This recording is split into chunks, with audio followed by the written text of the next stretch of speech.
Well, hello everybody. I hope you're all doing well. Prose by the Shore took a little road trip today to Provincetown. I had an appointment with Jay Foley at Namaste Spa for a massage. We discovered him Valentine's weekend, and he gives you the best massage ever. I'm telling you, I feel so much better already. He even said my forehead looks less stressed. Which kind of brings me to the subject of the two poems I want to share with you today. They're all pain. And for me, with pain, there's two choices you have. You can become a victim of it, whether it be emotional, grieving, physical pain, or you can try to look for the blessing in it, the gift in it. I know that's always hard to do, especially when you're in it, but to me, every pain, every suffering we have is a gift that teaches us to be a better human being. And whether we want to stay stuck in the pain and suffering and be a victim, that's always our choice, always our choice. Well, after my depression, my lengthy depression, I swore I'd never be a victim again. I got good at it when I was in the depression. And shortly after the depression lifted, I acquired this nerve pain, this neck pain. And I kept persevering through it all the time, through the 3 neck surgeries that didn't go well. And this poem I wrote about a year ago. One night when I was lying in bed and kind of feeling a little sorry for myself with the pain, I wrote this poem. And then the second poem is one I wrote this past week about pain.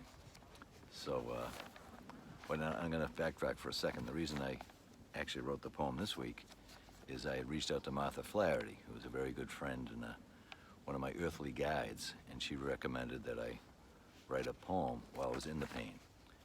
And I had mentioned I already wrote one last year, and I think maybe I just need to read that. Well, I did. I read that, and I realized I need to write another poem. So I'm going to share last year's poem first with you. It's called Pain, Why Me? My life was wonderful. I was free. Life burst with color.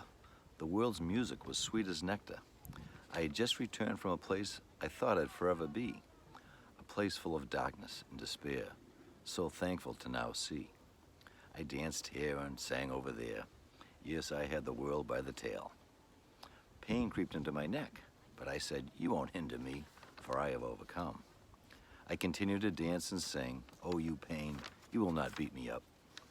But it continued to creep around, restricting my dancing while the music refused to miss a beat. So time passed, but the pain burrowed in, now yelling, listen, listen, listen to me. I said, okay, there must be some gift in this. What is it you want me to see? You brought me places I didn't plan to go, but knew each one revealed something I needed to know. So now I lay here and I'm listening, but the music is fainter and the messages have dwindled. My body's tired, my mind is cloudy. I know this pain seems to be winning, but my spirit can never leave me. It can seem trapped, but it keeps finding a crack, and light enters to another day, another gift. Maybe, just maybe, today's the day I hear God say, the battle's over, the pain's now done, as here you sit, clearly listening to me. The clanging noises are now just a memory.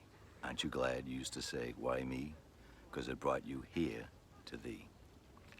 Well, that's the poem from last year. And the one I wrote in the wee hours Wednesday night, when again the pain creeped in pretty significantly. And upon the advice of Martha, I wrote this updated poem, or a poem about how I was feeling this week, and my thoughts to try to help me, and I'm hoping maybe they help you with any kind of pain or suffering or grieving you're doing right now.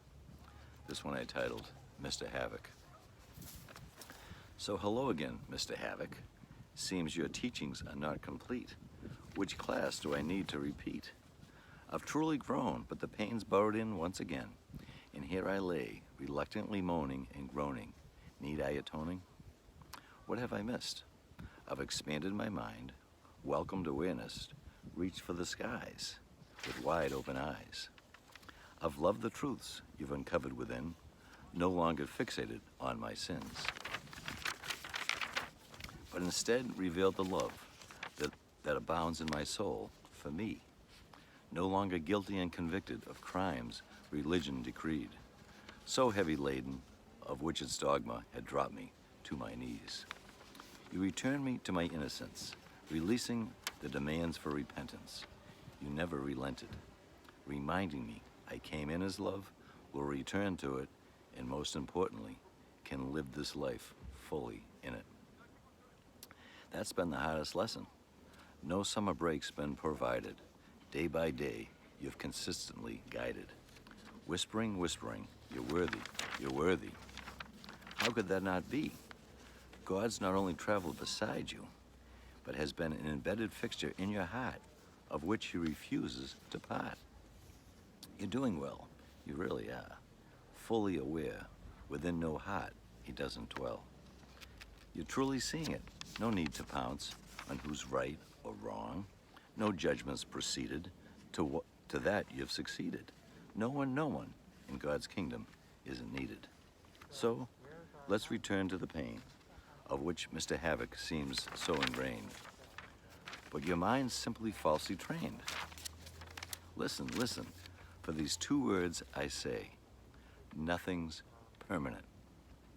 Mr. Havoc's simply a passing tenant, never dismay. The pain will go, and your love will grow. This you surely know. So let peace enter, and so it goes. You'll always find rest nested in your center. Take care, everybody.